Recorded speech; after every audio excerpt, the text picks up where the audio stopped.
ખેડા જિલ્લામાં પણ છેલ્લા 3 દિવસથી મુશળધાર વરસાદ પડી રહ્યો છે। ભારે વરસાદથી જિલ્લામાં જનજીવન પ્રભાવિત થઈ ગયું છે। ગ્રામ્ય વિસ્તારોની જો વાત કરીએ તો ગ્રામ્ય વિસ્તારો પણ બેટમાં ફેરવાયા છે, તો અનેક ગામડાઓ સંપર્ક વિહોણા બન્યા છે।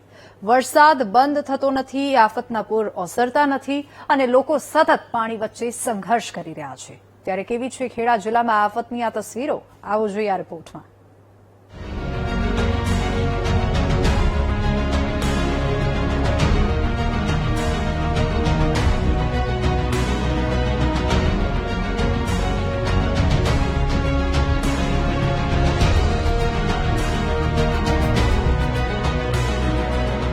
ખેડા જિલ્લામાં છેલ્લા 3 દિવસથી અવિરત વરસાદી આફત વરસી રહી છે, જેના કારણે જિલ્લાના ગ્રામ્ય વિસ્તારોમાં જળબંબાકારની સ્થિતિનું નિર્માણ થયું છે। ક્યાંક વરસાદ બંધ થયા પછી પણ પાણી ઓસરવાનું નામ નથી લઈ રહ્યા। હાલમાં જિલ્લાના 27 રસ્તા હજુ પણ વાહન વ્યવહાર માટે બંધ છે। રસ્તા પર પાણી ફરી વળતા અને રસ્તાનું ધોવાણ થતા વાહન વ્યવહાર સંપૂર્ણપણે અટક્યો છે। તેવામાં લોકોને અગવડ ન પડે માટે વહીવટી તંત્ર સતત પ્રયાસો કરી રહ્યું છે। જિલ્લાના વસો તાલુકામાં ભારે વરસાદના કારણે મોટાભાગના રસ્તાઓ બંધ છે, કારણ કે તમામ રસ્તાઓ પર પાણી ભરાયેલા છે। આ દ્રશ્યો વસોથી પીચને જોડતા માર્ગના છે, જ્યાં વરસાદ બંધ થયાના 24 કલાક પછી પણ પાણી નથી ઓસર્યા। રસ્તા પર કમર સુધીના પાણી ભરાયેલા છે, જેના પગલે વાહન વ્યવહાર બંધ છે। રસ્તા બંધ થવાના કારણે લોકો કેટલા પરેશાન છે તે પણ સાંભળો। હવે આવી પરિસ્થિતિ એવી છે અત્યારે કે હમણાં ખડિયાળ તળાવ, ઓયડીપુરા વિસ્તાર, ગોમતીપુરા, ખોડિયારપુરા વિસ્તારની 15 થી 2 વીઘા જમીન આવેલી છે।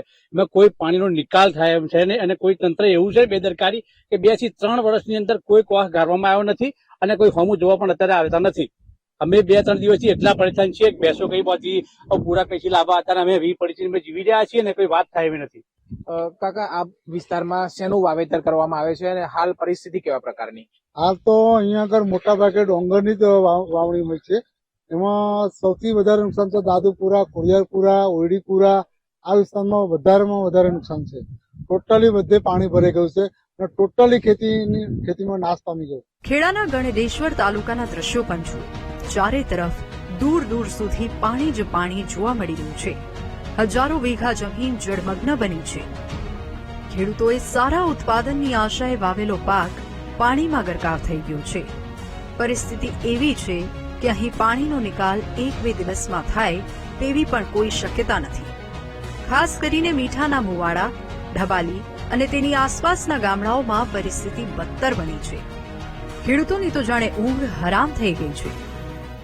શેરડી નદીના જે પાણી આવ્યું વધારાનું, એના લીધે ડાંગરના પાકને વધારે પડતું નુકસાન થઈ ગયું છે અને પશુપાલન માટે ઘાસચારો પણ હવે બધું બગડી ગયો। અમારા ગામમાં મીઠાન મુવાડા, પછી આપણા ડભાલી, સનાદરા, પાલૈયા, દાતરડી, વાળદ, પેટાપર જે લાગતા એ બધા અત્યારે તો ડાંગરની સિઝન હતી તો ડાંગરની ક્યારીમાં બધું પાણી।